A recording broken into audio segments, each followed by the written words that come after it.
नमस्कार. नमस्कार. आम्ही उद्योगिनी प्रतिष्ठानतर्फे सर्व उपस्थितांचे स्वागत. आपल्या आजच्या स्पीकर आहेत विमल काठे मॅडम आणि त्यांचे आपल्या सर्वांतर्फे मी स्वागत करते. आजचा विषय थोडा वेगळाच आहे, change management and fish philosophy. Vimal Kathe madam ह्या बीकॉम आहेत, ट्रेन द ट्रेनर, आणि तसंच ट्रिनिटी कॉलेज ऑफ लंडन मधून त्यांनी पब्लिक स्पीकिंगचा कोर्स केला आहे. तसंच 6 सिग्मा, ग्रीन बेल्ट व पॉझिटिव्ह सायकॉलॉजी याचं सर्टिफिकेशन पण त्यांनी घेतलेलं आहे. फिश फिलॉसॉफीचे तंत्र वापरून आपल्या दैनंदिन जीवनात कसा बदल आणता येईल, चांगला बदल आणता येईल, ह्यावर त्या आज आपल्याशी बोलणार आहेत. तेव्हा over to you Vimal madam. Thank you so much ma'am, introduction केल्याबद्दल. एवढं छान इंट्रोडक्शन दिलं तुम्ही, थँक्यू व्हेरी मच. आणि मी खूप लकी समजते की माझी तुमची गाठ झाली आहे सर्वांसोबत. आणि कधी मी विचारही केला नव्हता की ह्या लॉकडाऊन पिरियड मध्ये मला एवढ्या साऱ्या मैत्रिणी भेटतील, तेही घरी बसल्या बसल्या. म्हणजे आपण नेहमी होम डिलिव्हरी वगैरे विचार करत असतो की घरी बसल्या बसल्या ह्या पिरियड मध्ये काय मिळू शकतं आपल्याला, पण लॉकडाऊन मध्ये एवढ्या मैत्रिणी मिळणं खरंच मी फार भाग्यवान आहे. तर थँक्यू सो मच आम्ही उद्योगिनी, थँक्यू व्हेरी मच मला ही ऑपॉर्च्युनिटी दिल्याबद्दल. तर जसं मॅमनी इंट्रोडक्शन दिलं, आज आपण करणार आहोत, डिस्कस करणार आहोत, आणि मी तुम्हाला थोडंफार जे काही माझ्याकडे नॉलेज आहे ते शेअर करणार आहे फिश फिलॉसॉफी आणि चेंज मॅनेजमेंट बद्दल. तर फिश फिलॉसॉफी बेसिकली, आता आपण श्रावण महिन्यात आहोत म्हणा, तर बरेच जण श्रावण पाहत असतील. तर ही काय कुठल्या खाण्याची स्पर्धा वगैरे नाहीये फिश फिलॉसॉफी. तर फिश फिलॉसॉफी थोडक्यात म्हटलं तर हे एक मॉडेल आहे. हे मॉडेल क्रिएट केलेलं आहे जेणेकरून बिझनेसमध्ये लोकांना फार फायदा झालेला आहे. याचा बिझनेसमध्ये फार फायदा झालेला आहे. ही बिझनेस टेक्निक आहे फिश फिलॉसॉफी, आणि ही क्रिएट केली होती जॉन क्रिस्टन 1998 मध्ये. तर US मध्ये आहे, सियाटल म्हणून एक सिटी आहे, तिथे पाईक फिश मार्केट आहे, पाईक फिश मार्केट म्हणून आहे. आणि ही फिश मार्केट जी आहे खूप प्रचंड मोठी आहे फिश मार्केट. जसं आपल्या इथे जे मुंबईमधून असतील त्यांना माहित असेल, जसं आपला भाऊचा धक्का आहे किंवा क्रॉफिट फिश मार्केट आहे, हे असे मोठमोठे फिश मार्केट आहेत. तर तिथे पण फ्रोझन, जर आपण व्हिजिट केला असेल कधी फॉरेन कंट्रीमध्ये, तिथे नॉनव्हेज आपल्याला फ्रोझन पद्धतीमध्ये मिळतं. मग हे फ्रोझन फिशेस असतात तिथे, पण ऍब्सोल्युटली फ्रेश. पण over a period of time काय झालं, जॉन ह्यांना रिअलाइज झालं की अरे हे तर नॉर्मल फिश मार्केट आहे, कस्टमर येतात, आपले सेल्स कमी होतात, कोणी इंटरेस्ट घेत नाही आपल्या शॉपमध्ये किंवा आपल्या स्टोअरमध्ये येण्याकरता. मग त्यांनी काय शक्कल लढवली किंवा काय आयडिया केली, मी तुम्हाला हे 2 मिनिटाच्या व्हिडिओमध्ये दाखवते फक्त, आणि मग आपण पुढे डिस्कस करूया.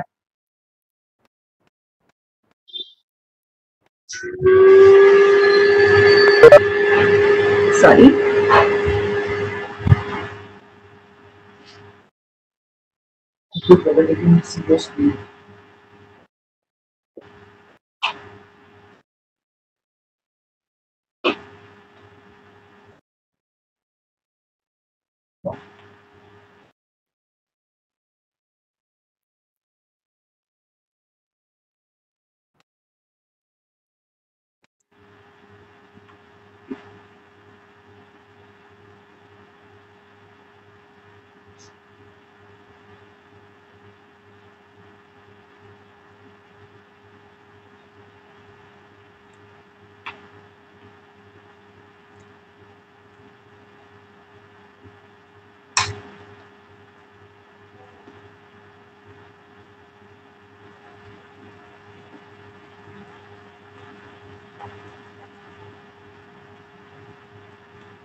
तुम्ही सगळ्यांनी हा व्हिडिओ पाहिला का?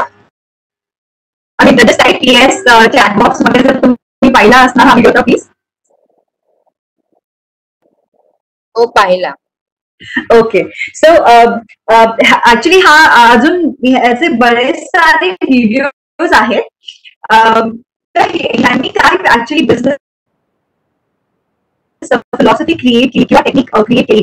इथे बरेचसे कस्टमर्स यायचे आणि ते उभे राहून फक्त व्हेरायटीज बघायचे फिशचे. ते त्यांना विचार आला रे की तिथे खूप सारे ऑफिसेस पण होते, मग ते लंच ब्रेक मध्ये येऊन तिथे उभे राहायचे. मग आपण काय करू शकतो जेणेकरून आपण कस्टमर्स अट्रॅक्ट करू शकतो. मग त्यांनी काय केलं, दुपारची वेळ ऑलरेडी लोक सुस्त असतात, तिथे इटरीज आहेत बाहेर बाजूला, तिथे खायला येतात. मग आपण आपल्याकडे ऑलरेडी फिशेस आहेत तर त्याचे काहीतरी डिशेस इंट्रोड्यूस करूया. फिश विकण्या सोबत सोबत ते आपण जे फिश विकतो तेही विकत घेतील. आणि तुम्ही पाहिले असणार की ते फिशेस इकडून तिकडे फेकतात. ते म्हणजे ते फिशचे गेम्स खेळून ते कस्टमरला इन्व्हॉल्वही करत होते, राईट. तर मग त्यांनी कस्टमर्सला खूप एन्जॉय करता आलं आणि त्यांनी हे 4 स्ट्रॅटेजीज, बिझनेस स्ट्रॅटेजीज क्रिएट केले. Be there, make their day, choose their attitude आणि प्ले. बी देअर म्हणजे जेव्हा कस्टमर्स येतात तेव्हा आपण त्यांच्यासाठी राहणं फार गरजेचं आहे. आणि दिवस कसा आहे, कधी कधी ऑफिसमधून लंच टाइमला येतात, मूड खराब झालेला असतो, तर तुम्ही त्यांच्या फेशियल एक्सप्रेशन वरनं कळून येतं आपल्याला. मग तुम्ही त्यांच्यावर थोडंसं कॉमेडी करा, जोक करा किंवा त्यांना विचारा कसे आहात ते, आणि त्यांचा दिवस करा, राईट. आणि चूज युअर ॲटिट्यूड म्हणजे नेहमी पॉझिटिव्ह ॲटिट्यूड ठेवणं फार आहे. मला मधुरा मॅमनी सांगितलं बरेच जण आपापले बिझनेस वगैरे करतात, काहींकडे एम्प्लॉईज पण असतील आपल्या बिझनेसमध्ये.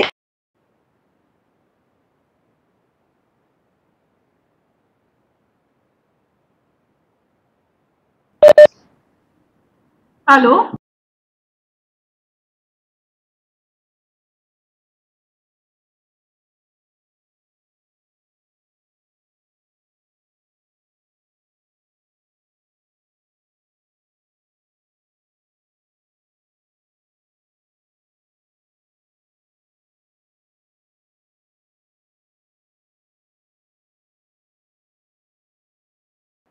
लाईफ मध्ये एन्व्हायरमेंट असं ठेवा तुम्ही की खेळता खेळता सगळ्या गोष्टी तुम्ही केलात तर यू विल बी फ्रेश.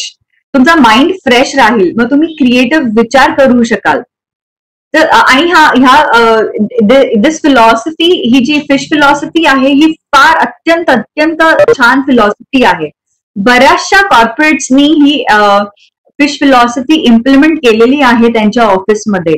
मग त्यांनी ते खूप साऱ्या ऍक्टिव्हिटीज ठेवतात. बऱ्याच वेळा आपण कुणाला म्हणजे आताच्या ह्या स्ट्रेसफुल वर्ल्ड मध्ये आपण कुणाला कधी लास्ट कॉम्प्लिमेंट केलं हेही लक्षात राहत नाही आपल्याला. म्हणजे आज सकाळी आपण उठलो आणि कधी किंवा लास्ट 2-3 डेज मध्ये किंवा आज सकाळी उठून आपण कोणाला स्तुती केली, हे आपण सगळं विसरत चाललोय. की अरे तुझा ड्रेस छान आहे किंवा आज तू छान दिसतेस, मला खूप आवडतं तू ज्याप्रमाणे बोलतेस, किंवा खूप साऱ्या गोष्टी, किंवा तू त्या दिवशी ती डिश केलेली फारच चविष्ट होती. छोट्या छोट्या अगदी या सगळ्या गोष्टी फार महत्वाच्या होतात आयुष्यामध्ये. मग हे fish philosophy through attitude, positive attitude ठेवणे, आपण सगळ्यांना काही ना काही कौतुक करायचं. Make daddy is very important. आपल्या एम्प्लॉईज मध्ये म्हणा किंवा घरी म्हणा, आपण कधीच कुणाची स्तुती करत नाही. म्हणजे असं नाही की मुद्दामून करत नाही आपण, पण आपण ती प्रथा किंवा ती प्रॅक्टिस जी आहे ती विसरत चाललो आहोत. आणि त्याच्यामुळे स्ट्रेस लाईफमध्ये खूप वाढत चालला आहे. टू बी देअर, म्हणजे त्यांना काही हवंय काही नकोय त्या स्थितीमध्ये असणं फार फार इम्पॉर्टंट आहे. तर हे फिश फिलॉसॉफी जे आहे हे सगळं काही आपल्याला रिमाइंड करत राहतं. आणि आपण ते सगळं काही केलं आयुष्यामध्ये तर आपलं लाईफ खूप सिम्पल आणि खूप एकदम मस्त मजेदार होणार आहे. आता बऱ्याचशा कॉर्पोरेटमध्ये त्यांनी सुरू केलेलं आहे जिथे की एक छोटा रूम आहे, तिथे तुम्ही जाऊन 5-10 मिनिटं नॅप घेऊ शकता पूर्ण तुमच्या दिवसाच्या वर्क फ्लो मध्ये. मग जेणेकरून तुम्ही खूप फ्रेश होता आणि मग तुम्ही परत तुमचं काम सुरू करू शकता. मग गेम झोन्स असतात, तिथे टेबल ठेवलेलं असतं, कॉफी सेक्शन असतं जिथे जाऊन तुम्ही चॅट करू शकता. कॅरम बोर्ड असे बरेच काही प्ले झोन क्रिएट केलेले आहेत बिझनेसमध्ये, जेणेकरून ब्रेक टाइम मध्ये एम्प्लॉईज जाऊन तिथे खेळू शकतात. आणि त्या खेळता खेळता ऑफकोर्स ते कामही डिस्कस करतात, पण तेव्हा ते स्ट्रेस फ्री असतात. कारण ते खेळता खेळता ते डिस्कस करतात, ते बरेच इश्यूज असतात ते कधी कधी सॉल्व्ह होतात, कारण तुमचं माइंड फ्री असतं ऍब्सोल्युटली. आणि तुम्ही त्या खेळाच्या नादात पॉझिटिव्ह मोड मध्ये असता, त्या बऱ्याचशे प्रॉब्लेम इश्यूज सुद्धा सॉल्व्ह होतात. तुम्ही एकदम एनर्जी तुमची हाय होऊन जाते.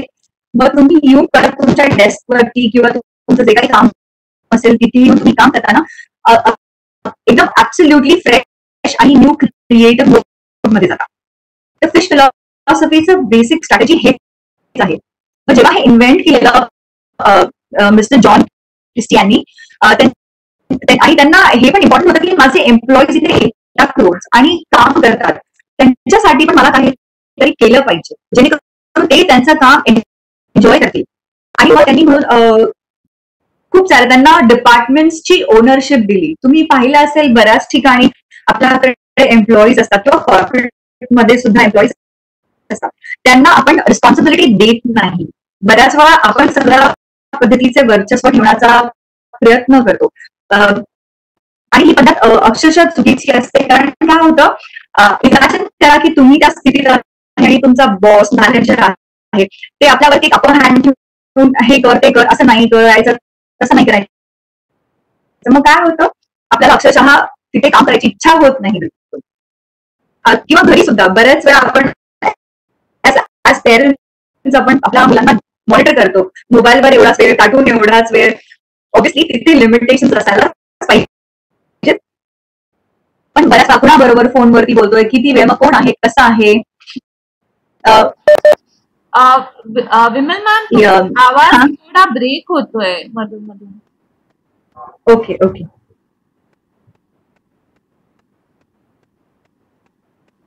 आता बरोबर आहे का? हा, आता बरोबर आहे. ओके.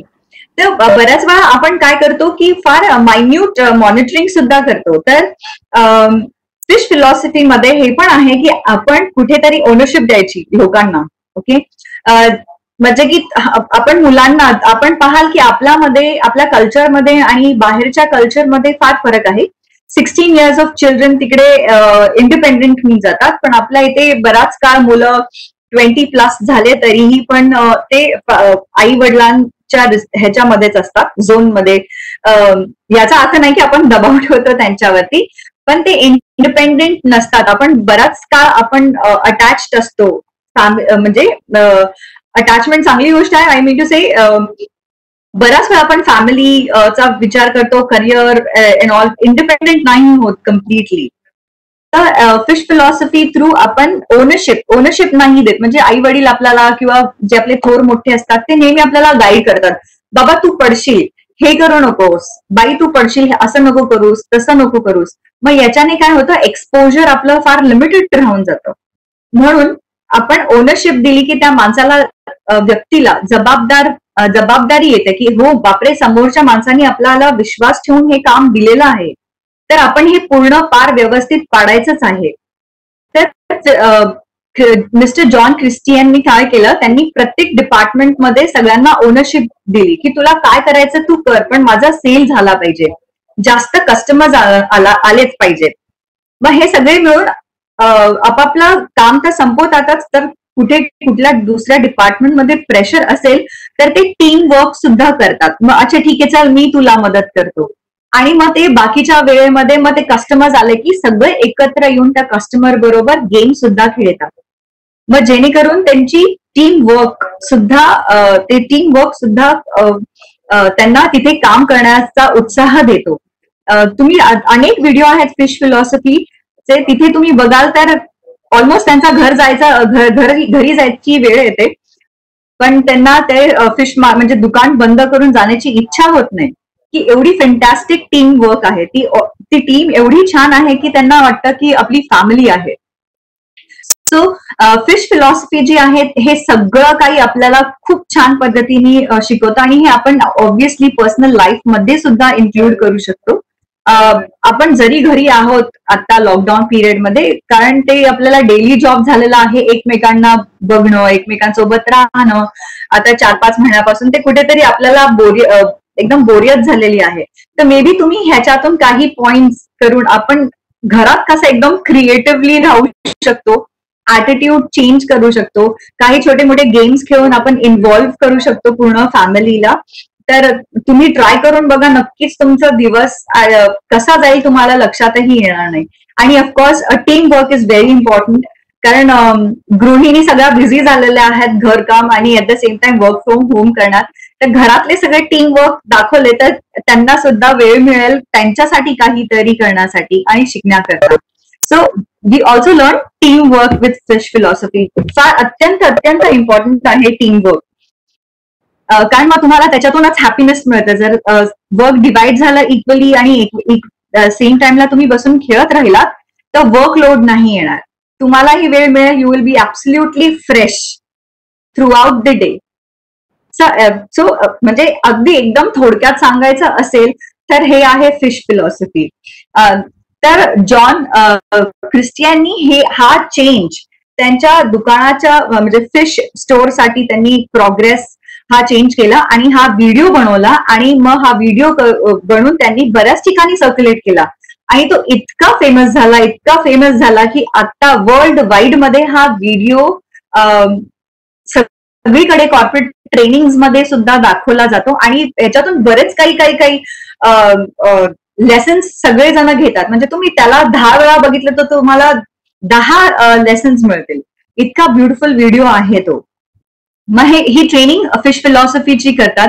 अँड म्हणजे मी तुम्हाला नक्की रेकमेंड करेल की हा व्हिडिओ आणि बाकीचे व्हिडिओज पाहून तुम्ही तुमच्या डेली लाईफ मध्ये नक्की याचा प्रयोग करा. So change is important. म्हणजे आपल्याला कुठलाही काही सुधार करायचा असेल तर त्याच्यासाठी चेंज करावं लागेल. आणि हेच सांगता आपण मूव्ह होतोय चेंज मॅनेजमेंटकडे. तर आताचा काळ आहे कोविडचा सर्वात अत्यंत मोठा चेंज आहे पूर्ण जगभरात. माझ्या व तुमच्या आयुष्यात नाही तर पूर्ण जगभरात हा चेंज आहे. चेंज खूप इम्पॉर्टंट आहे, खूप नेसेसरी आहे आणि खूप गरजेचा आहे, हे सगळ्यांना माहित आहे आपल्याला. पण हा चेंज कोविडचा जर तुम्ही विचार केलात तर पॉझिटिव्हही आहे आणि नेगेटिव्हही आहे काहींसाठी. मी माझं उदाहरण देईल तुम्हाला. मी इंट्रोडक्शन मध्ये जसं सांगितलं, ऑलमोस्ट 18 इयर्स मी कॉर्पोरेटमध्ये जॉब केला. पण माझी कुठे ना कुठे इच्छा होती नेहमी की मी ट्रेनिंग मध्ये जॉब करावी. तर माझी सॅलरी फार छान होती जेव्हा मी कॉर्पोरेटमध्ये काम करत होते. पण मला चेंज हवं होतं करिअरमध्ये. मला ते रोजचं नको होतं. ऑफिसमध्ये जा, 13-14 तास बसा, घरी या, त्या ऑफिसचं स्ट्रेस घेऊन मग मी विचार केला की मला जे हवंय, मला ज्याच्यात आनंद आहे मी ते करणार आहे. म्हणून मी तो जॉब सोडला आणि मी खूप प्रयत्न केला ट्रेनिंग मध्ये पाय जमवण्याचा, एक्सपिरियन्स घेण्याचा, पण काही कारणामुळे मला पूर्णपणे तो अनुभव नव्हता मिळत. आणि मग हळूहळू मग मी अगदीच घसरले 10-12 हजाराच्या पगारावरती. पण म्हटलं ठीक आहे, मी माझ्या माइंडला पॉझिटिव्ह ठेवला, कारण मला अनुभव मिळत होता त्यातून. आणि तो अनुभव इतका सुरेख होता, त्याच्यामुळे त्याच्या समोर मला जे पैसे मिळत होते त्याची ऍब्सोल्युटली किंमत नव्हती तेव्हा. आणि मग मी नंतर ते अनुभव घेऊन मी माझी अकॅडमी ओपन करण्याचा प्रयत्न करत होते, पण काही कारणामुळे ते नेहमी पोस्टपोन होत राहिलं. काही ना काही आत्ता करेल, तर नंतर करेल, काही करेल, पण काही नाही. आणि आता लॉकडाऊनच्या दरम्यान कधी विचारही केला नाही, तर मी माझी अकॅडमी सुरू केली ऑनलाईन. माझी स्क्रीन दिसत आहे का तुम्हाला? नाही मॅम. नाही, स्क्रीन नाही दिसत आहे. ओके ओके, एक मिनिट. हा, या I think because of the rain थोडा तो इश्यू होत असेल. ओके ओके, परत लॉग इन करता का मॅम? हो चालेल चालेल. म्हणजे प्रॉब्ली येईल मला.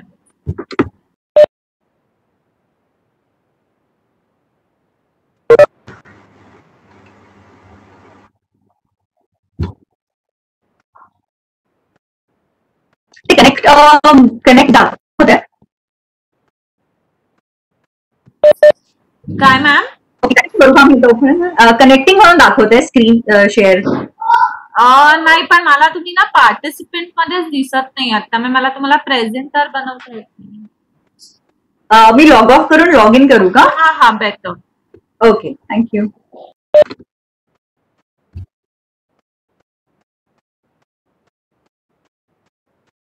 कोणतरी गावडे म्हणून स्क्रीन शेअरिंग करत होत्या.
हॅलो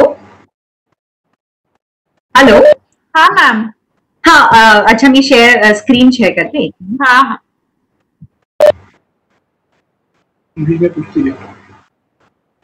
आता दिसत आहे का ma'am screen? Yes ma'am. Okay, तर आपण जसं बोलत होतो चेंज मॅनेजमेंट. चेंज अत्यंत गरजेचा आहे आपल्या लाईफमध्ये आणि खूप इम्पॉर्टंट आहे. आणि हा चेंज आहे तो चांगलाही असू शकतो आणि वाईट काही कुठली गोष्ट नसते. पण जिथे आपल्याला कदाचित जास्त मेहनत करावी लागते किंवा अनप्लेझंट थिंग्स होऊ शकतात आपल्या लाईफमध्ये. पण हा चेंज आपण कसा घेतो, आपण त्या चॅलेंजिंग पिरियड मध्ये आपण काय करतो, दिस इज आवर चॉईस. आपण काय चॉईस करतो, म्हणजे अगदी थम्स अप किंवा थम्स डाऊन, ऍब्सोल्युटली हे सगळं काही आपल्यावरती आहे. मग आपण चेंज म्हटलं तर, चांगला चेंज म्हटलं तर कसा असतो, मॅरेज, बायिंग अ प्रॉपर्टी, किंवा मग आपल्या घरात कोण नवीन पाहुणा येणार असतो, बाळ येणार असतो, हेही चांगले चेंजेस आहेत आपल्या आयुष्यामध्ये. पण हे चांगले चेंज पण जाम स्ट्रेसफुल होऊ शकतात कधी कधी, आणि बऱ्याचदा स्ट्रेसफुल होतात. ऑब्व्हियसली म्हणजे एक मुलगी लग्न होऊन दुसऱ्या फॅमिलीमध्ये जाते, आपलं कम्फर्ट झोन सोडून अनकम्फर्ट झोन मध्ये जाते, जिथे अगदी नवीन माणसं, त्यांच्या सवयी, मग नवीन स्पेस आपल्यासाठी, आणि आपले जो लाईफ पार्टनर आहे आपण त्यालाही ऑब्व्हियसली जरी ओळख असली तरी आपण माणसांना हळूहळू ओळखायला लागतो, त्यांच्या सवयी, त्यांना काय, त्यांची आवड निवड. तो हे पण चॅलेंजिंग पिरियड आहे. हा चेंज बऱ्याचदा स्ट्रेसफुलही होतो, कारण ती नवीन जागा आहे आपल्यासाठी. मग त्या सिच्युएशन मध्ये तुम्ही काय करू शकता इज व्हेरी इम्पॉर्टंट. बऱ्याचदा ऍडजस्ट करता करता काही जण खूप स्ट्रेस आउट होऊन जातात, आणि मग चांगल्या गोष्टी नाही घडत मग त्यांच्या बरोबर, कधी कधी अगदीच बिघडतात. पण अगदी पेशंटली जर तुम्ही विचार केलात त्या गोष्टींचा, आणि if you make a choice, तुम्ही त्या ज्या पद्धतीत चॉईस कराल की ह्या इश्यू मध्ये मी आता काय करू शकते, is very important, right? So even जेव्हा एक न्यू मदर असते, तेव्हा पण आपल्यात बरेचसे हार्मोनल चेंजेस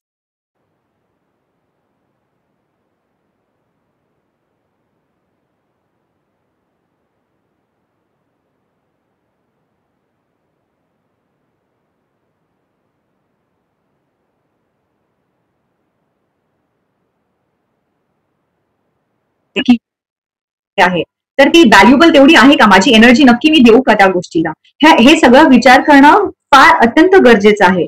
कारण बऱ्याचदा आपण अगदी अननेसेसरी गोष्टींना खूप इम्पॉर्टन्स देतो आपल्या लाईफमध्ये. बऱ्याचदा आपल्या सर्कलमध्ये बऱ्याच मित्रमंडळी असतात जे कधी कधी आपल्याला काहीतरी बोलून जातात आणि आपण जाम स्ट्रेस घेऊन टाकतो.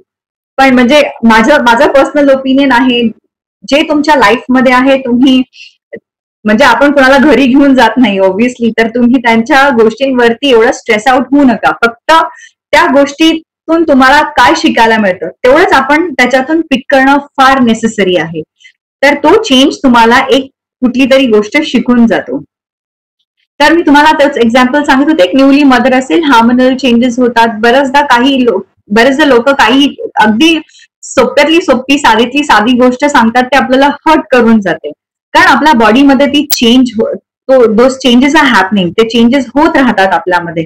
मग आपल्याला माहित आहे की अरे अच्छा, माझ्यात हे चेंजेस घडत आहेत, तर आय नीड टू इग्नोर, मी त्याच्याकडे लक्ष नाही दिलं तर बरं आहे ते माझ्यासाठी.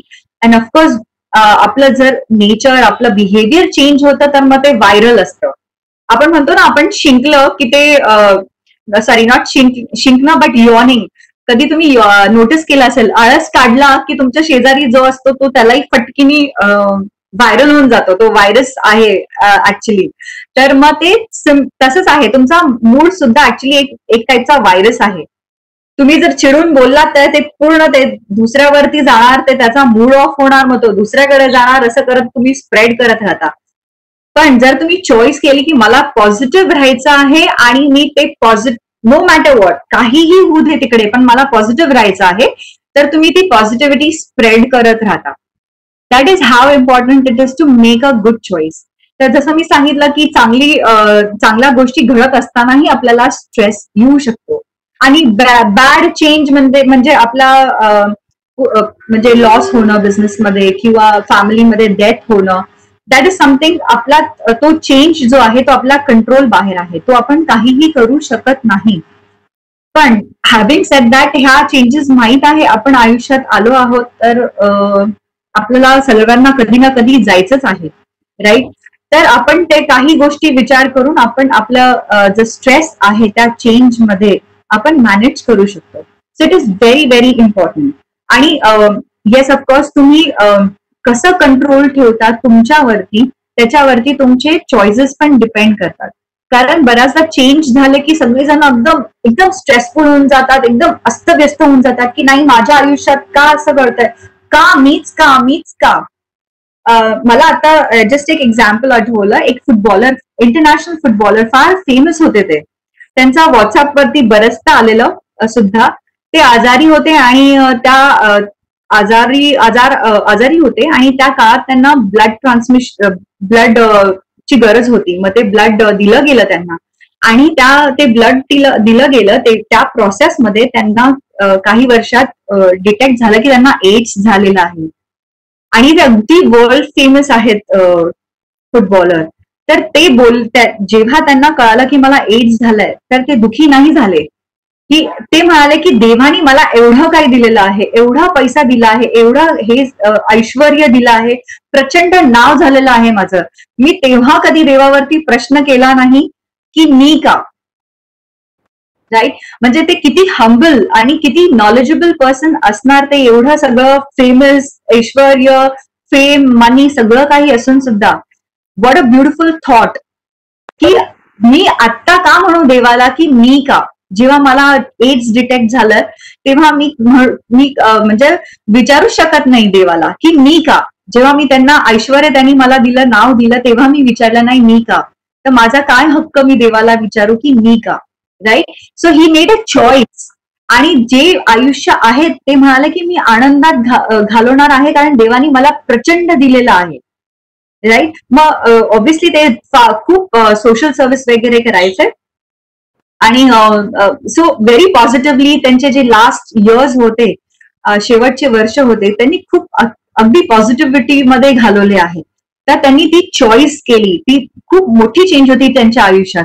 कारण आपण कधी इमॅजिन करू शकत नाही की आपण साधा आजार आहे आणि आपण ब्लड घेतोय तिथून आणि आपण कधी एक्सपेक्ट करत नाही की अरे ते मला एड्स होईल किंवा काय आजार येईल. पण ते त्यांना झालं अनफॉर्च्युनेटली. पण त्यांनी he made a choice to stay positive in that change. Right.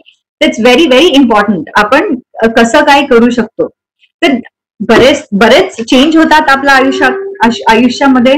तर आपण ते स्ट्रेस कसं, पॉझिटिव्हिटी नेहमी आपल्याला सकारात्मक विचार करणं फार गरजेचं आहे. आणि मेन म्हणजे काय आहे, आपल्या माइंडला आपण ते कंडिशन करून ठेवायला पाहिजे.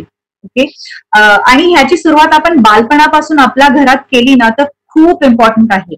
आता जसं मी लहान मुलांमध्ये जास्त इन्व्हॉल्व्ड असते, मी बघते की बरेचसे पेरेंट्स जे आहेत ते आपल्या मुलांना बऱ्याचशा गोष्टींना रोकटोक करतात. ओके. असं नको करू, तू पडशील, हे नको करू, तुला चटका बसेल, ते नको करू, असं होणार. म्हणजे व्हॉट आर यू, म्हणजे आपण सातत्याने काय सांगतो त्यांना की तुला इजा पोचणार, तुला नुकसान होणार. ते भय आपण मुलांमध्ये लहानपणापासूनच जोपासण्याचं काम करतो. आणि ते सांगता सांगता इनडायरेक्टली कधी ते भय आपल्यामध्ये इम्बाईब होऊन जातं किंवा आपल्यात येतं, ते लक्षात येत नाही आपल्या. राईट. म्हणून लहानपणापासून म्हणजे तुम्ही सुद्धा प्रॅक्टिस करा आत्तापासूनच. आणि तुमच्या घरात जर कोणी लहान असतील तर आणि ऑब्व्हियसली वृद्धापणातही जास्त गरज आहे, कारण आता लॉकडाऊन मध्ये आपण सगळेच जनरेशन घरात असतो. आपण म्हणतो वृद्धपण म्हणजे दुसरंच बालपण, म्हणून त्यांना सुद्धा अगदी गरज आहे पॉझिटिव्ह माइंडसेट ठेवण्याकरता. तर तुम्ही सतत, अच्छा तुला सायकल चालवायची मी धरतो, काही हरकत नाहीये, तू पडलास तरी थोडीशी इजा होईल पण सायकल शिकशील तू. आणि तू काही काम असेल तू भरकीनी सायकलवर जाऊन येशील, तुझा टाइम वाचेल. तू काय करतोयस, लॅपटॉप वरती काम करतोयस, थांब, काहीतरी फाईल डिलीट होणार, मी तुझ्या सोबत बसतो, तू कर. काही प्रॉब्लेम असेल तर आपण बघून घेऊया काय करायचं त्याचं. सो तुम्ही इन टर्न काय करताय, मोटिवेट करता. राईट. फॉर एक्झाम्पल आपल्या गॅलरी मुंबईमध्ये तर ऑफकोर्स गार्डन्स किंवा लॉन्स असं आता एकदमच अदृश्य होत आलेलं आहे. पण खिडकीच्या इथे कुठेतरी आपण रोप लावतो, तर त्या रोपाला काय करतो आपण, नेहमी रोज पाणी घालतो, खत घालतो, जेणेकरून ते फुलतं. अक्षरशः खूप छान फुलं येतात किंवा फळं येतात. आणि आपण त्या पॉझिटिव्ह फ्रेमनी आपण ते पाणी आपण सातत्याने त्याला पाणी देत राहतो. तर काय होतं, आपण काय बघतो, काही महिन्यांनी किंवा काही दिवसांनी त्याला अगदी सुंदर फुलं फुलतात आणि किंवा काही वर्षांनी छान फळं येतात गोड गोड. बाय, कारण तुम्ही त्याच्यात पाणी नाही पण तुमचे इमोशन्स आणि पॉझिटिव्हिटी टाकत असतात त्याच्यात, अगदी पॉझिटिव्ह इमोशन्सनी देत असतात. राईट. तर same is with your self. तुम्ही स्वतःला ते पॉझिटिव्ह खत पाणी देणं फार गरजेचं आहे. तुम्ही स्वतःला कॉम्प्लिमेंट करा आणि स्वतःला सांगा की मी हे करू शकते, चेंज मॅनेजमेंटमध्ये, तेच तुम्हाला दुसऱ्यांनाही द्यायचं आहे, फॅमिलीमध्ये किंवा तुमच्या सराउंडिंग मध्ये, आणि तुम्ही ते चेंज बघू शकता. राईट. तर मग हे फार फार गरजेचं आहे. तुम्ही हे स्ट्रेस हा जो चेंज आहे त्याच्यामुळे येणारा स्ट्रेस कसं मॅनेज करू शकता. Just to tell you one story. आफ्रिकामध्ये एक नोमॅडिक ट्राईब आहे, म्हणजे आदिवासी ट्राईब आहे आफ्रिकामध्ये. तर तिथे ते झाडं कापत नाहीत. तिथे खूप नोमॅडिक ट्राईब ऑब्व्हियसली ते जंगलमध्ये वगैरे राहतात आणि तिथे खूप डेन्स फॉरेस्ट आहे. तर ते कधी झाडं कापत नाहीत, कारण त्याला खूप मेहनतही लागते. ते लोक काय करतात, ते सगळे ट्राईब एकत्र होतात आणि त्या झाडाला घेरा घालतात आणि त्या झाडाला अक्षरशः खूप घाणेरड्या शिव्या, घाणेरड्या अपशब्द देतात त्याला. रोज ही क्रिया करतात आणि जेणेकरून ते झाड ऐकून म्हणजे ते नष्ट होऊन जातं झाड, ते झाड मरून जातं. आणि हे सत्य आहे. मला माहित नाही तुम्ही बिलीव्ह करता की नाही. आपण जेव्हा झाडांबरोबर बोलतो वगैरे ते खूप छान फुलतात. हे माझं पर्सनल एक्सपिरियन्स डेफिनेटली आहे. And so is with animals and everything. जे काही लिव्हिंग थिंग आहे आपल्या अर्थ वरती, ते सगळ्यांना ऐकता येतं, समजता येतं, भावना क्रिएट सुद्धाही दाखवतात. ते अगदी म्हणजे मुरझा के या तो फिर खिलके असं. तर मग त्या करतात तुम्ही सतत निगेटिव्ह थॉट्स देत राहिलात तर मग ते ऑब्व्हियसली ते तुमच्यासाठी चांगलं नाहीये, तुमच्या फॅमिली किंवा कलिग साठी चांगलं नाहीये. So always keep your self very very positive. Okay.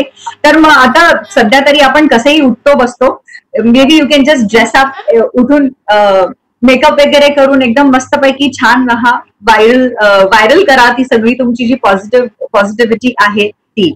So this is very very important to keep your, म्हणजे हे खूप इम्पॉर्टंट आहे की आपण आपल्या मनस्थितीला नेहमी पॉझिटिव्ह ठेवावं. राईट. आणि हे चेंज जे असतं हे फार अनसर्टन असतं. कधी कधी प्लॅन चेंज असतो आपला आणि कधी कधी अगदी अनसर्टन, म्हणजे न कळत हा चेंज येतो. प्लॅन जसं मी तुम्हाला उदाहरण दिलं ऑलरेडी, मॅरेज आहे, चाइल्ड बर्थ आहे, हे सगळे प्लॅन ऍक्टिव्हिटीज असतात.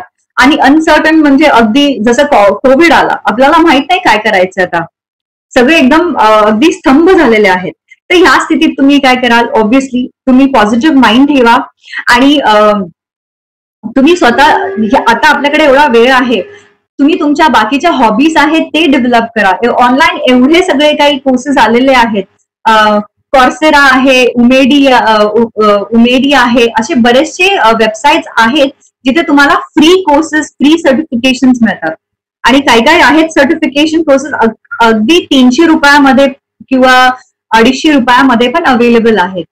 म्हणजे तो कुठली सर्टिफिकेशन मिळाली आपल्याला तर ती पॉझिटिव्हिटी क्रिएट करते आणि एक नवीन लहर येऊन जाते आपल्यामध्ये. तर खूप गरजेचं आहे हा टाइम युटिलाइज करण्याकरता, जेणेकरून आपल्याला डेली रुटीन मध्ये नाही मिळत.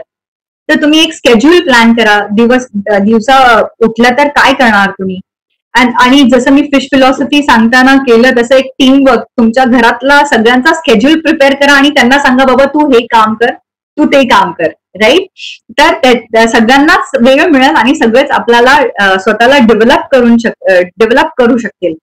कारण राग येऊन, ईर्ष्या करून काहीही उपयोग होणार नाही. कारण ह्याचा स्ट्रेस फक्त आपल्यालाच होणार आहे. आपल्याला म्हणजे आपल्याला एक गोष्ट आपल्याला लक्षात घ्यायची आहे की रिसिव्हिंग एंड मध्ये आपणच असणार आहोत. म्हणजे तुम्ही राग असं सगळीकडे राग पसरवत गेला तर तुम्हाला माहित नाही ते सर्कल आहे ते तुमच्याकडे कधी येईल आणि ती व्यक्ती आपल्याला कधी रागवेल आणि आपला मूड अजून खराब होणार आहे. राईट. तर म्हणून ते सर्कल असल्यामुळे एन्श्योर करा आपण पॉझिटिव्ह फ्रेम ऑफ माइंड ठेवून ते सगळं अगदी पॉझिटिव्हिटीमध्ये घेऊन जाऊया. आणि जेव्हा पण तुम्ही स्ट्रेस असाल तर तुम्ही फक्त काही प्रश्न स्वतःला विचारणं फार आवश्यक आहे की हे जे माझं रिॲक्शन आहे हे खरंच म्हणजे योग्य आहे का, हे कितपत जस्ट. आपण ऍक्च्युली जेव्हा स्ट्रेस असतो, जसं मी सांगत होते की काही प्रश्न विचारणं फार गरजेचं आहे, जेणेकरून आपला स्ट्रेस कमी होतो आणि आपल्याला बरेचसे ऑप्शन्स दिसायला लागतात. तर I will just start again. हा जो चेंज आहे ज्याच्यामुळे मी स्ट्रेस होत आहे तो खरंच किती इम्पॉर्टंट आहे माझ्यासाठी. आणि जे रिॲक्शन मी देत आहे ह्या चेंज साठी खरंच एवढा इम्पॉर्टंट आहे का, म्हणजे हे जस्टिफाय करते का, कारण मी चिडचिड करते सगळ्यांवरती. आणि जो माझा चिडचिडपणा आहे ऑब्व्हियसली ते काही आपले जवळचे लोक आहेत ते समजू शकतात, पण आपण अपेक्षा ठेवू शकत नाही की सगळेच माझा चिडचिडपणा किंवा राग म्हणजे समजावेत, असं आपण अपेक्षा नाही ठेवू शकत, राईट. तर ते वर्थ आहे का, बाकीच्या लोकांना मी जर रागात गमवते ती नाती तर ते वर्थ आहे का, हे पण फार इम्पॉर्टंट आहे. मी ओव्हर रिॲक्ट करत नाहीये ह्या सिच्युएशनला, राईट. मी ही सिच्युएशन काही प्रमाणात कंट्रोल करू शकते का, जर कंट्रोल करू शकते तर काय काय गोष्टी आहेत जे मी कंट्रोल करू शकते, राईट. आणि मी हा जो चेंज आलेला आहे माझ्या आयुष्यात याच्याबद्दल जर मी माहिती काढली अजून की काय होतं काय नाही होते, राईट. फॉर एक्झाम्पल बऱ्याच वेळा डिलिव्हरी झाल्यानंतर बऱ्याच लेडीज मध्ये आपण बघतो की बिहेवियर चेंजेस जाम येतात, पण त्यांना कळत नाही. आणि बऱ्याचशा फॅमिलीला म्हणजे काय काय लेडीज ज्या आहेत ते डिप्रेशन मध्ये सुद्धा जातात. ओके, तर हे चेंज सामान्य नाहीये. पीपीटी दिसत आहे का मॅम? Yes ma'am. ओके, तर बऱ्याच वेळा काय होतं, लेडीज ज्या आहेत ते डिप्रेशन मध्ये सुद्धा जातात आणि हे नॉर्मल वर्किंग लाईफ मध्ये किंवा आपल्या डेली लाईफ मध्ये हे आपल्याला लक्षात येत नाही, राईट. तर आपल्याला वाटतं की अरे हो ठीक आहे, नॉर्मल हार्मोनल चेंजेस वगैरे होत आहेत, पण जर आपल्याला कळलं, म्हणजे आपण आपल्या फॅमिलीला वेळ दिला, आपण जर कळलं ह्याची की आपला ह्या ज्या म्हणजे त्यांनी डिलिव्हर केलेलं आहे त्यांचं बिहेवियर पॅटर्न जे आहे ते फार वेगळं आहे, हे असं का होत आहे. म्हणजे आधी तर before the birth of the child यांचं बिहेवियर अगदी नॉर्मल होतं किंवा जे काही होत असेल, पण नंतर आफ्टर पोस्ट डिलिव्हरी अगदीच म्हणजे सॅड आहे, कधीही रडतात, अशा बऱ्याच गोष्टी होतात. मग जर आपण ते चेक केलं, डॉक्टरकडे त्याची माहिती घेतली की का होतं, मग आपण त्यावेळेलाच आपण मेंटल हेल्थची जी प्रोसेस असते, प्रक्रिया असते, आपण ते करू शकतो. मग तुम्ही मेडिटेशन करा किंवा मग ऍक्टिव्हिटीज मध्ये इन्व्हॉल्व्ह व्हा किंवा दुसरे थेरपीज असतात, ते सगळं आपण करू शकतो. पण त्याच्यासाठी आपला जो आयुष्यात जो चेंज होत आहे त्याची माहिती गोळा करणं पण अत्यंत आवश्यक आहे. तर हे चेंज, जसं मी तुम्हाला रोपट्याचं उदाहरण दिलं, रोप असतं आपल्या घरा समोर, पाणी देतो, खत देतो, पण ते त्याच्यात कीड का पडते सतत, मग त्याचा आपण परत शोध लावायला लागतो, राईट. मग ते आपल्याला कळतं की अरे बाजूचं झाड आहे त्याला कीड लागते म्हणून ते आपल्या फुलांच्या रोपट्याला लागतं. मग आपण त्या चेंजची आपण माहिती गोळा केली म्हणून आपण तो चेंज जो आहे तो कंट्रोल केला, आणि ते चेंज कंट्रोल केल्यामुळे आपल्या आयुष्यातला स्ट्रेस ही कमी झाला आणि ते वातावरण ऑब्व्हियसली परत जे काय आपला एन्व्हायरमेंट आहे आजूबाजूचं ते सुद्धा अगदी छान झालेलं आहे आता. आणि along with change it is very important, खूप खूप गरजेचं आहे की आपण स्वतःला सतत सकारात्मक ऊर्जा देत राहणं. आता आपण बघतो कोविडच्या वेळेला बरेचसे डॉक्टर्स, पोलीस आहेत, ते त्यांच्यासाठी एवढा स्ट्रेसफुल जॉब झालेला आहे, काही करेना ते जनता काही ऐकतच नाही. भाजी मार्केटला जायचंच आहे, आम्हाला भाजी खरेदी करायची, शॉपिंग करायचं आहे, आणि आपण एवढं काय खात आहोत, मला वाटतं नॉर्मल लाईफच्या वेळेस आपण एवढं खाल्लं नसेल, एवढं आपण भाज्या भरून आणि बाकीचे क्विझिन्स जे आहेत ते सगळे रेसिपीजचे मटेरियल आणून घरात डंप करून ठेवलेले आहेत अगदी कोविडच्या वेळेला. तर बिचारे पोलीस त्याच्यामुळे स्ट्रेसफुल होऊन जातात आणि डॉक्टर्स, तर त्यांना गरज आहे मोटिवेशन, त्यांच्यासाठी हा मोठा चेंज आहे, अगदी अगदी मोठा चेंज आहे. मग आपण त्यांना काहीतरी पॉझिटिव्हिटी देऊ शकतो आपला पॉझिटिव्ह एनर्जी थ्रू, आणि त्यांना आणि ह्या सिच्युएशन मध्ये आपण स्वतःला सतत पॉझिटिव्ह काहीतरी सांगत राहायचं. तू करू शकतेस, चल आज आपण हे ट्राय करूया, अच्छा काल मी ही रेसिपी केली तर थोडंसं चेंज करावं लागेल मला ह्याच्यामध्ये, जेणेकरून ती अजून वेगळी होऊ शकते किंवा अजून छान टेस्टी होऊ शकते. तर असं काहीतरी सतत इम्प्रोव्हाइज करत राहा नेहमी, ज्याच्याकडून तुम्ही एंगेज राहिलात तर ऑब्व्हियसली हा जो चेंज होत आहे आयुष्यात आपल्या सगळ्यांचा तो कंट्रोलमध्ये राहील, आणि ऑब्व्हियसली तुमचा बिहेवियर, राईट. तर मग ह्या प्रोसेसमध्ये आपण एक क्रिएटिव्ह प्रॉब्लेम सॉल्व्हिंग म्हणून पण आहे. तर रुथ नॉलर म्हणून एक प्रोफेसर होते, त्यांनी हे क्रिएटिव्ह प्रॉब्लेम सॉल्व्हिंग त्यांनी क्रिएट केलेली. त्यांनी त्याच्या आणि मग ते क्रिएटिव्ह प्रॉब्लेम सॉल्व्हिंग म्हणजे आपण जेव्हा आपल्या आयुष्यात काही बदल येतो, आपण जाम स्ट्रेसफुल होऊन जातो आणि मग ते स्ट्रेसमध्ये बरेचसे प्रॉब्लेम्स येत राहतात आयुष्यामध्ये. पण ते आपण स्वतः इन्व्हाइट करतो आपल्या ऍटिट्यूडने, कारण ऍटिट्यूड एकदमच खालवलेला असतो, नेगेटिव्ह होऊन जातो, अप्रोचेबिलिटी नसते, काही घेण्याची क्षमता नसते आपल्यामध्ये, की नाही हे माझ्या आयुष्यात नाही, तू जे बोलतोय ते चुकीचं आहे रे, तुला काय माहिती, तू कधी एक्सपिरियन्स केला आहेस का तुझ्या आयुष्यामध्ये, मला काय सांगतेस, मला काय सल्ले देतोस, मला काय सल्ले देतेस, हे सगळं काही घडत असतं. म्हणून ह्या तेव्हा रुथ नॉलरने हे क्रिएटिव्ह प्रॉब्लेम सॉल्व्हिंग ह्याचा शोध लावला. आणि मग त्यांनी बेसिक गोष्टी केल्या की आपण प्रॉब्लेम असेल तर तो क्रिएटिव्ह वे मध्ये कसं सॉल्व्ह करू शकतो. आणि मग ह्याचा अभ्यास जास्त करून म्हणजे अलेक्स ऑसबॉर्न आहेत, त्यांनी ह्या प्रोसेसला जास्त एनहान्स केलं त्यांनी. आणि त्यांनी सांगितलं की क्रिएटिव्ह प्रॉब्लेम सॉल्व्हिंगला आपण पॉवर ऑफ आयडियाज म्हणून असं नाव दिलं. तर आपण अत्यंत छान पद्धतीने जे आपल्या आयुष्यात चेंजेस येतात, ज्याच्यामुळे स्ट्रेस येतो, ते आपण कंट्रोल करू शकतो. आणि मग त्यांनी जे प्रॉब्लेम्स क्रिएटिव्ह प्रॉब्लेम सॉल्व्हिंग आहे त्याला 2 गोष्टींमध्ये डिवाइड केलं, डायव्हर्जंट थिंकिंग आणि कॉन्व्हर्जंट थिंकिंग मध्ये.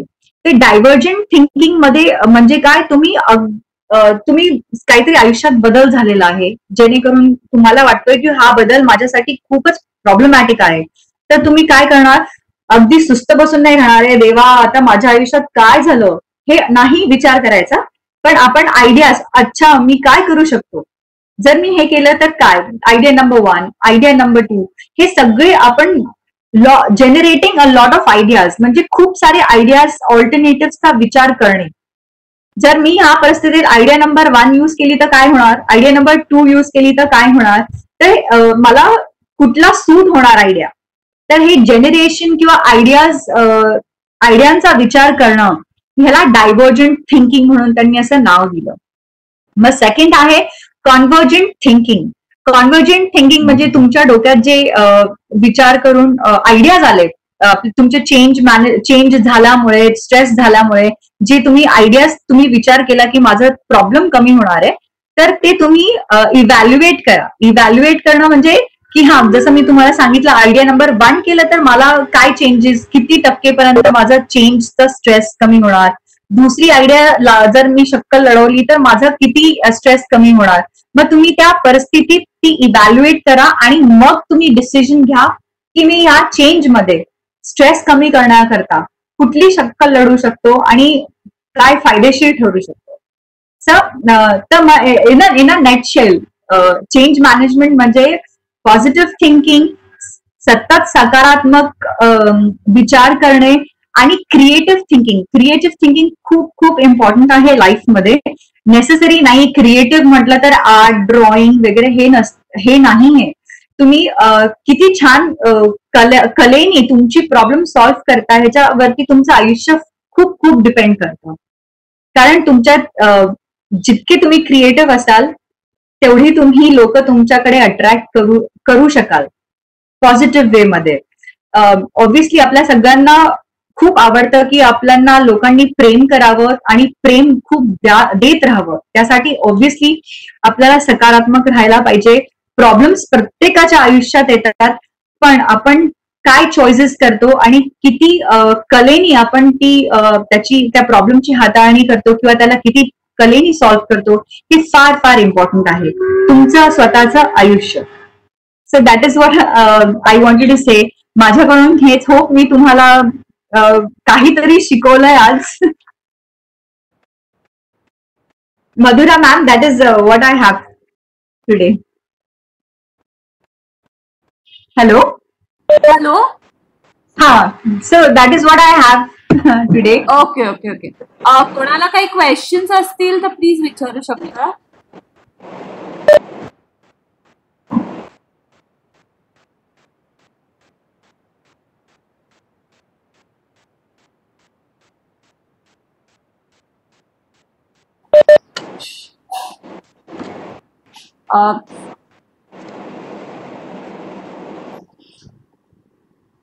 विमल मॅम, तुम्ही चॅट बॉक्स मध्ये तुमचा मोबाईल नंबर शेअर करू शकता प्लीज? हो हो शुअर. शुभांगी ताई. हो हो. धन्यवाद विमल मॅडम.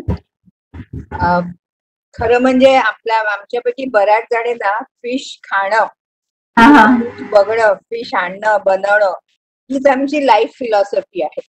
म्हणजे होती म्हणजे जेव्हा फिश फिलॉसॉफी हे जेव्हा मी वाचलं तेव्हा मला खरंच मजा वाटली की ही फिश फिलॉसॉफी पण असते. आणि खरं सांगू मला माहित नव्हतं. जेव्हा नेटवरती जाऊन बघितलं तेव्हा मला त्या फिलॉसॉफी म्हणजे त्याचे तंत्र माहित होतं, पण ह्याला फिश फिलॉसॉफी म्हणतात हे माहित नव्हतं. अच्छा मॅडम, खूपच छान झालं. तुम्ही मंत्र दिला आम्हाला की स्वतः पॉझिटिव्ह राहायचं आणि हे पॉझिटिव्ह राहणं हा चॉईस आपल्याकडेच आहे. तुम्हाला आज इथे आमंत्रण दिलं त्याबद्दल मधुरा मॅडमचा आणि मिनल ताईंचा आम्ही आभार मानते. तसंच म्हणजे खरंच हा छान, म्हणजे माहित असतं बऱ्याच जणांना, पण त्याचं एक रिव्हिजन छान रीतीने झालं. त्याबद्दल खूप छान तुमचं बोलणं होतं आणि व्हेरी सिम्पल टू अंडरस्टँड. अजून एक मला सांगायला आवडेल की डॉक्टर ज्योती सातपुतेंचा लिप ग्लॉस वरती जो प्रोग्राम उद्या होणार होता तो आता गुरुवारी होणार आहे. आणि त्याची लिंक ग्रुपवरती मॅडमनी घातलेलीच आहे.